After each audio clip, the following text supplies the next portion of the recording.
Miss হবে না আপনার পছন্দের টিভি শো। দেখুন জি5 অ্যাপে একদম ফ্রি। কি বলছো স্যার? তুমি কি কারোর প্রেমে পড়লে নাকি? কার কার বলো না। আশ্চর্য, আমি কেন প্রেমে পড়বো? আমি বলতে চাইছি যে এই ব্যাপারটা আমাকে ইরিটেট করে। আশ্চর্য। যাক, নিশ্চিন্ত হওয়া গেল। তুই যেদিন সৌর্যের সঙ্গে আমার একটা ফেক ছবি বানিয়ে আমার দুর্নাম করার চেষ্টা করেছিলিস, সোশ্যালি আমাকে হিউমিলিয়েট করার চেষ্টা করেছিলিস, সেদিনই আমার উচিত ছিল তোর বিরুদ্ধে লিগ্যালি কোনো স্টেপ নেওয়ার। সেদিনই আমার উচিত ছিল এটা ভুলে যাওয়া যে তোর সঙ্গে আমার কোনো সম্পর্ক আছে। কিন্তু না, আমি সেটা করিনি। কারণ হাজার হোক তুই আমার বোন, তুই আমার মায়ের পেটের বোন, তুই আমার সেই বোন যে আমার হাত ধরে হেঁটেছে, যাকে আমি নিজের হাতে খাইয়ে দিয়েছি, যে আমার হাত ধরে স্কুলে গেছে। আমার যা কিছু ভালো তাকে আমি সব দিয়ে দিয়েছি। সেই বোনের বিরুদ্ধে আবার কিছু করা যায় নাকি? কখনো না। তুই আমার সেই বোন যাকে আগলানোটা আমার কাজ ছিল।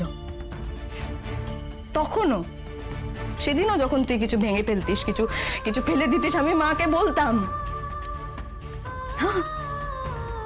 আমি ভেঙেছি, আমি করেছি। সেই যে তুই জন্মানোর সময় আমাকে একটা কথা বলা হয়েছিল, তোর কাজ ওকে আগলানো। ব্যাস, তুই একের পর এক অন্যায় করে গেছিস। আমি কি করেছি? নিজেকে নিচু করেছি। কখনো সৌর্যর পায়ে ধরেছি, হাত জোর করে বলেছি প্লিজ আমার বোনটাকে ফিরিয়ে নিয়ে যাও। কখনো পুলিশের কাছে গিয়ে বলেছি আমার বোনটাকে প্লিজ ছেড়ে দাও। আমি আর পারছি না রে নীলু। এবার আমি টায়ার্ড। আমি এবার থেকে একটা সিদ্ধান্ত নিয়ে নিয়েছি, তোর কোনো ব্যাপারে আমি আর থাকবো না। মায়ের দেওয়া আগলানোর দায়িত্ব আমি আর নিতে পারছি না। হ্যাঁ, আমি আজ মেনে নিলাম যে প্রত্যেকবার তোকে ছেড়ে দেওয়াটা, তোকে ক্ষমা করে দেওয়াটা আমার ভুল হয়েছে। কি হলো? দিদিভাইয়ের ফোনটা বেজেই গেল, ফোন তুললো না। কিন্তু কেন? কিছু কি প্রবলেম হলো? আচ্ছা, দিদিভাই তো এই সময় বাড়িতেই থাকবে তাই না? হ্যাঁ, আমি তো বাড়ির সামনে নামিয়ে দিয়ে এলাম। এত রাতে আর কোথায় যাবে? ডিস্টার্ব হয়েছে বলেই হয়তো ফোনটা সাইলেন্ট করে রেখেছে। হ্যাঁ, তাই হবে। দিদিভাইয়ের ফোন তো বেশিরভাগ সময় সুইচ অফই থাকে। তুমি পড়ায় মন দাও, এসব নিয়ে চিন্তা করো না। মিস কল দেখলে এমনিই ফোন করবে। দিদিভাই অনির্বাণদার বাড়িতে কেন গেল? হয়তো অনির্বাণদার বাড়ি যায়নি, ওদিকে কোথাও কাজে গেছিল। স্যার, তুমি এমন অদ্ভুত কথা বলো না। দিদিভাই এত রাতে অনির্বাণদার বাড়ি যাওয়া ছাড়া কি কাজ থাকতে পারে? আরে সেটা আমি কি করে বলি? এই অনির্বাণদা এমন একটা বাজে লোক, সে বিয়ের আগে থেকে দিদিভাইকে জ্বালিয়েই যাচ্ছে। কোনো না কোনো সন্দেহ, এই বাজে বাজে ব্লেম। এই লোকটা আপাদমস্তক স্বার্থপর, বদমেজাজি, হিংসুটে লোক, একটা বিশ্রী রকমের মানুষ। তোমার দিদি ওর কাছে গেল কেন? অপারেশনের সময় তো অনেকটা সময় দুজনে আলাদা ছিল। কেন আবার? ওই প্রেম। অতটা সময় আলাদা থাকতে থাকতে ভেতরে প্রেম উঠলে উঠছিল। আর অনির্বাণদা তো ইমোশনাল ব্ল্যাকমেল করেই গেছে। দিদিভাইও শেষমেশ প্রেমের কাছে সারেন্ডার করে দিল। এত বোকা না মেয়েটা। রিয়েলি এই প্রেম না এমন একটা ইউজলেস হিউম্যান ইমোশন, যে কোনো মানুষকে ভুল পথে নিয়ে যায়, ইররেশনাল কাজ করায়। আমাকে অবধি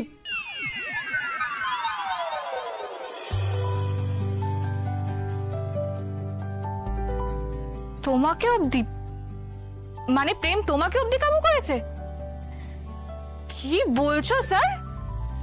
তুমি কি কারোর প্রেমে পড়লে নাকি? কার কার বলো না। আশ্চর্য, আমি কেন প্রেমে পড়বো? আমি বলতে চাইছি যে এই ব্যাপারটা আমাকে ইরিটেট করে। আশ্চর্য। যাক, নিশ্চিন্ত হওয়া গেল। কিসের নিশ্চিন্ত? এই যে তুমি কারোর প্রেমে টেমে পড়োনি, তাই? ও, তা পড়লে কি হতো? না, তখন তো আমি দুশ্চিন্তায় পড়ে যেতাম, ভাবতাম হয়তো আমার প্রেমে টেমে পড়েছো তুমি। তোমার প্রেমে? আমি পড়বো তোমার প্রেমে? নিজেকে কি ভাবো মহারানী? তোমার মতো একটা পিচেল বাচাল টকেটিভ মেয়ের প্রেমে পড়বো আমি? থ্যাংক গড, এই কারণেই তো ঈশ্বরকে আমি ধন্যবাদ জানাচ্ছি। কেন? এত রিলিফ হওয়ার কি আছে? খুব নিশ্চিন্ত লাগছে বুঝি? হ্যাঁ, নিশ্চিন্ত হওয়ারই তো কথা। তুমি আমার প্রেমে পড়োনি, এতে তো রিলিভড হয়ে গেলাম আমি। এই তুমি যদি আমার প্রেমে পড়ে যেতে, তাহলে তো ব্যাপারটা পুরো কমপ্লিকেটেড হয়ে যেত। আমার বাবা এই ভালো, নো প্রেম নো ইমোশন, কতটা টাইম বেঁচে যায় আমার। হ্যাঁ, সেই যে টাইমটায় বক বক করা যায়, বাজে বকে বকে অন্যের মাথা খারাপ করা যায়। বেশি না বকে চুপচাপ পড়ো। বেশি কথা? আমার প্রেমে যে পড়েছো আর পড়ে হাত পা ভেঙেছো, সেটা তো দেখতেই পাচ্ছি। আর আমিও তো। কাল আমি অ্যাডমিট কার্ড আনতে যাব, আর একবার দিদিভাইয়ের কাছেও যাব। হ্যাঁ,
জি5 ডাউনলোড করুন আর সব এপিসোড দেখুন একদম ফ্রি।